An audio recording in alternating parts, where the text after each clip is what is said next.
Welcome to this edition of Collier Recap. I'm Troy Miller, and this is a recap of the December 10th Board of County Commissioners meeting. The board began the day by celebrating 5 proclamations. First, commissioners designated December 10th as Douglas Malloy Day in Collier County in recognition of Mr. Malloy's staunch commitment to making our community safe and just during his 33 years as a top criminal prosecutor. Commission Chairwoman Georgia Hiller read the proclamation to honor Mr. Malloy as he retires from public service. Whereas Douglas Malloy managed the Office of Statewide Prosecution, Fort Lauderdale, Miami Key West Division, and served as Chief Assistant U.S. Attorney for the Southwest Florida Division of the Middle District of Florida, and recently retired after 33 years as a criminal prosecutor. And whereas in his criminal prosecution career, Douglas Malloy vigorously prosecuted every criminal type, including serial killers, swindling financiers, fraudulent bankers, law-breaking politicians, corrupt police officers, pill mill operators, drug cartels, and human traffickers. And whereas Douglas Malloy prosecuted 2 of the most notorious human trafficking cases in Collier County history, which received national attention and brought the spotlight to the travesty and magnitude of human trafficking and modern-day slave labor in Florida. And whereas, at the request of the United States Department of Justice, Douglas Malloy educated law enforcement officials in other nations on how to thoroughly investigate and successfully prosecute cases involving organized crime, public corruption, money laundering, and slavery. And whereas Douglas Malloy has been staunchly committed to justice and safety in our community and has earned a reputation for being a champion of the people, especially those most vulnerable, including senior citizens, retirees, migrant workers, and victims of slave labor and human trafficking. And whereas we are grateful for his dedication and commitment to a legacy of integrity that will endure long after his retirement. Now, therefore, be it proclaimed by the Board of County Commissioners of Collier County, Florida, that December 10, 2013 be designated as Douglas Malloy Day, done and ordered this 10th day of December 2013 by this board. Next, the commissioners designated January 5th through 11th as Collier County Republican Women Week. The week includes a major event, Republican Women Make the Difference, held on Thursday, January 9th, with an evening reception at the Von Liebig Arts Center with Republican National Committee co-chair Sharon Day. In addition, on Wednesday, January 8th, the South Florida Federated Republican Women will host an event, and on Friday, January 10th, the Women's Republican Club of Naples Federated will host a luncheon with Ambassador Francis Rooney. The next proclamation celebrated the 70th anniversary of the Naples Airport. Naples Municipal Airport began operation on December 23, 1943 as the Naples Air Dome, built to support the nation's World War II effort. After the war ended, the military transferred the airfield to the city of Naples and Collier County in 1948. By 1959, the city had full control of the airport, and in 1969, state legislation and created the City of Naples Airport Authority to enhance service to the users, improve the image of the community gateway, and eliminate financial subsidies paid by city taxpayers. Congratulations and happy 70th birthday to the Naples Airport. Commissioners designated January 5th through 11th, 2014 as Corkscrew Regional Ecosystem Watershed or CREW Trust Week in Collier County. The CREW Land and Water Trust is a private, nonprofit conservation organization dedicated to the preservation and stewardship of the water resources and natural communities in and around the Corkscrew Regional Ecosystem Watershed. The CREW Trust has been coordinating land acquisitions, land management, and public use of this 60,000-acre watershed in partnership with South Florida Water Management District, the Florida Fish and Wildlife Conservation Commission, for 25 years. CREW trustee Doug McKenzie accepted the proclamation. The final proclamation of the day recognized the Collier County alumni chapter of Delta Sigma Theta sorority, incorporated chartered in Collier County on October 26, 2013. Delta Sigma Theta Sorority Incorporated is a private not-for-profit organization whose purpose is to provide assistance and support through established programs in local communities throughout the world. Delta Sigma Theta Sorority Incorporated was founded on the campus of Howard University January 13, 1913, by 22 collegiate women over 100 years ago. Since its founding, more than 200,000 women have joined the organization. The award was accepted by several of the founding members of the Collier County chapter of Delta Sigma Theta. Shula's Steakhouse of Naples was honored as the Board of County Commissioners Business of the Month for December. For over 13 years, Shula's has been one of America's best fine dining steakhouses. Shula's has also been active participant in over a dozen local charities and hosts many charitable fundraising events. In 2000, we opened, and ever since that first day we opened, the community, the Collier County, Naples, has embraced Shula's and the Hilton. We feel that we are part of a big family here in Naples, Florida. And again, we thank the Chamber, the Commission so very much for allowing us to be here today. Congratulations to Shula's Steakhouse in Naples on being Collier County's Business of the Month. The board agenda was packed with items aimed at encouraging business development in both Collier County and greater Southwest Florida. First, the board heard from Richard Brome, Senior Vice President of Corporate Affairs and Communications at Hertz Global Holdings, Incorporated. He encouraged the board to pursue a regional approach. I do think because this area doesn't have a major urban center like a Miami or Tampa, for example, the regional approach makes perfect sense because between Lee, Collier, and the surrounding counties, you've really got it all. But alone, you really don't have enough, in my opinion, to attract a lot of other major corporations. And I think the new efforts to develop a regional approach to economic development will pay off big time. And that's why it's the only commitment that Hertz has made at this point in the region to a new sponsorship activity is to the regional development effort, because A, we think it's very important, we think it can be successful, and third, we think we have a lot to offer to help in that, and we're committed to doing that. Hertz is temporarily located in Naples until their permanent headquarters is completed in Estero. Next on the agenda, the board approved a recommendation that they pledge its support to the Regional Economic Development Initiative known as the Southwest Florida Economic Development Alliance as a cornerstone member in the amount of $10,000 per year for the next 3 years. The intent of the alliance is to join separate organizations in Southwest Florida that work on economic development efforts at the county and city levels in order to promote the region. I hope that this will be the start of a momentum that will bring all the counties and cities to the table, and hopefully they will all join the alliance and become donating as well as actively participating members. Next, the board approved a recommendation that the Board of County Commissioners approve sharing in the cost of engaging a professional consulting firm with the Partnership for Collier's Future Economy to draft a community and economic development strategy plan for the benefit of Collier County. The total estimated cost of the project is $222,000. The county's not to exceed share of the project cost is $111,000.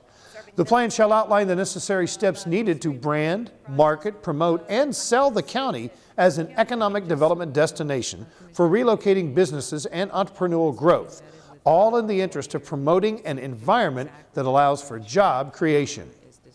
Commissioner Fred Coyle encouraged staff to be mindful of not creating conflicting marketing brands. It's absolutely essential, in my opinion, that the branding process be closely coordinated with the TDC.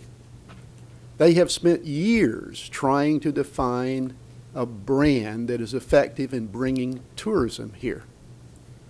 It would be very unfortunate if we develop another brand that is not mutually supporting. And that means that perhaps we can improve on the TDC's tourism marketing, and we can improve on our economic development marketing.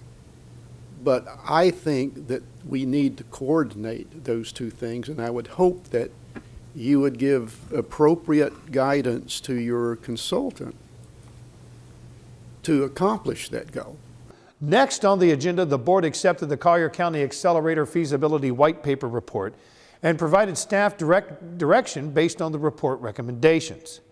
The county is committed to fostering economic growth through the development of an entrepreneurial accelerator, which will house emerging businesses that are deemed to have the greatest potential for successful growth.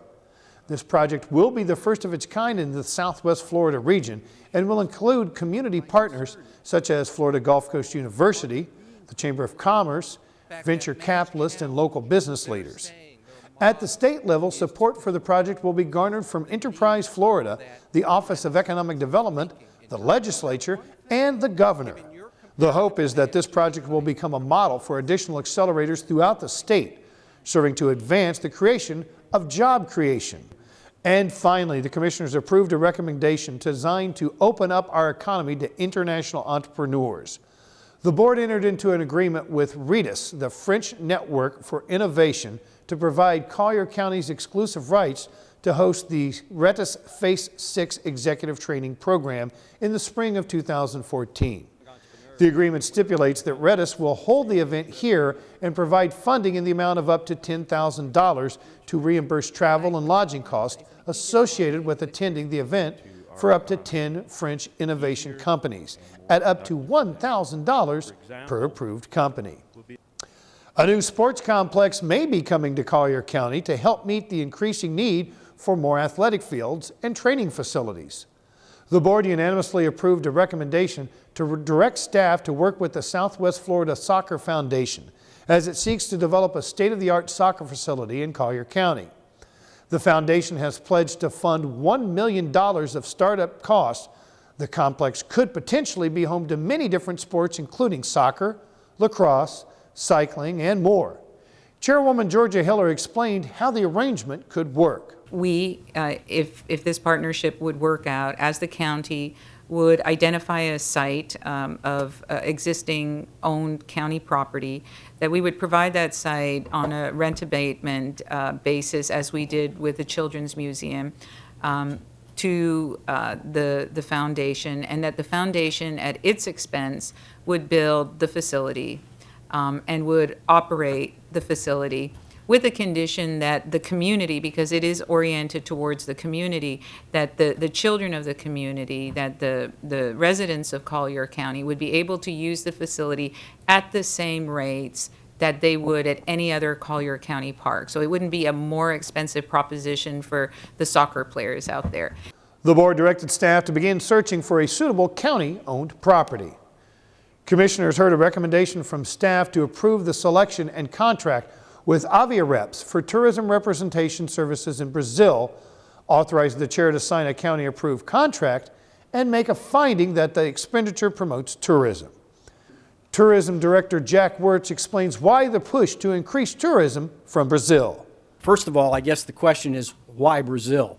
And it really is that Brazil represents one of the fastest growing markets of feeder markets to Florida anywhere in the world. It has been huge. The expenditures from Brazilian visitation is one of the highest among all the Latin American travelers that we see coming to Florida and to the U.S.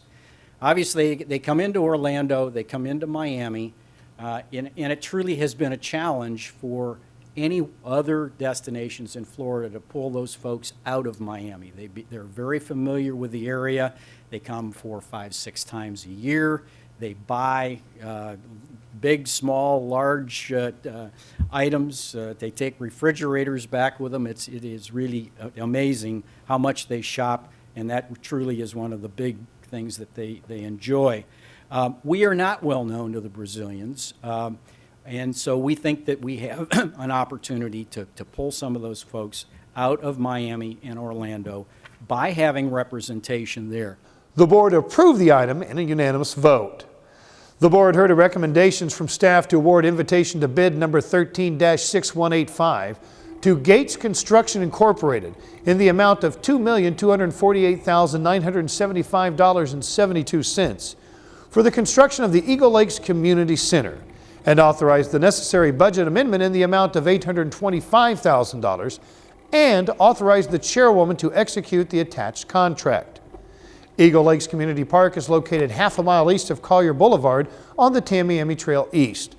The park is well known as one of the top birding sites in the state of Florida and has several athletic fields, a walking trail, and a playground. Construction of the community center will begin shortly after the start of the new year and take approximately 6 months to complete. The commissioners awarded invitation to bid number 13-616, ASR Weld number 2, in the amount of $2,630,640 to Douglas N. Higgins Incorporated and authorize a budget amendment in the amount of $2,030,640 for the Livingston Road Irrigation Quality Water Aquifer Storage and Recovery Well below the USDW-Phase 2 project 74030.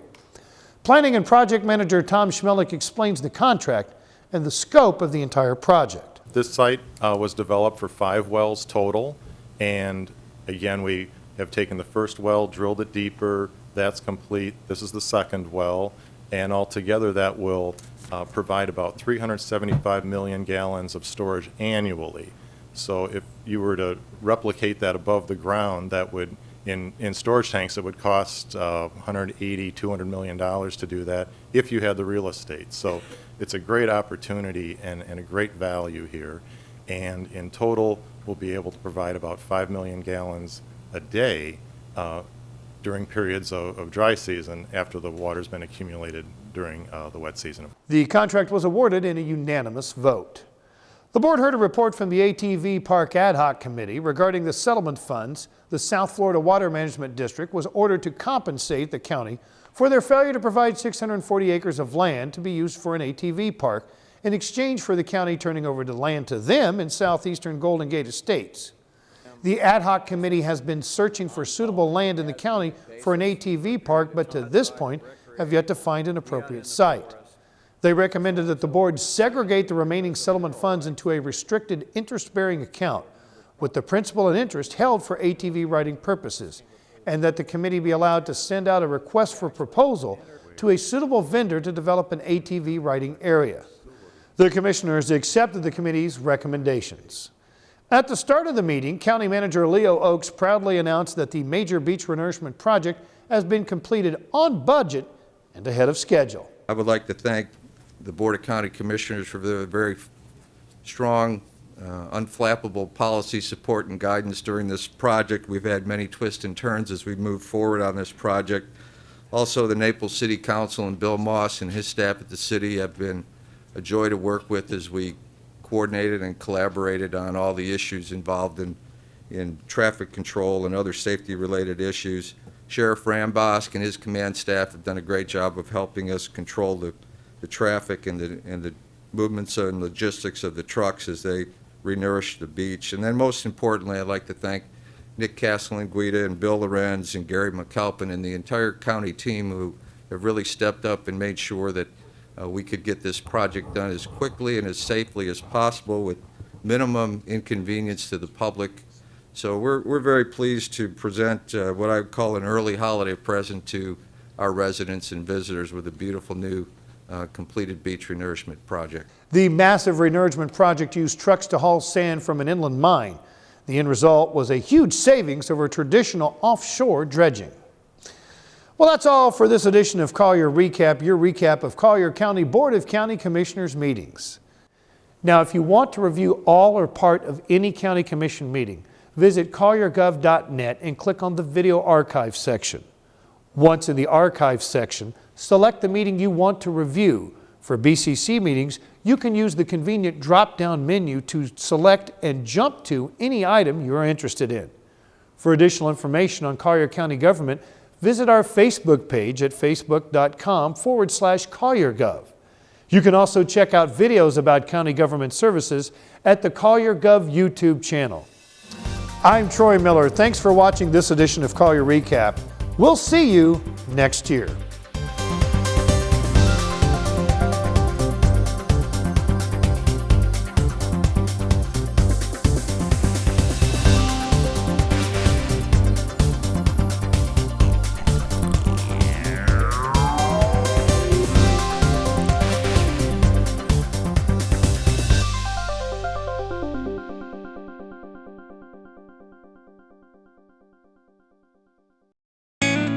You're watching Collier Television, bringing government home.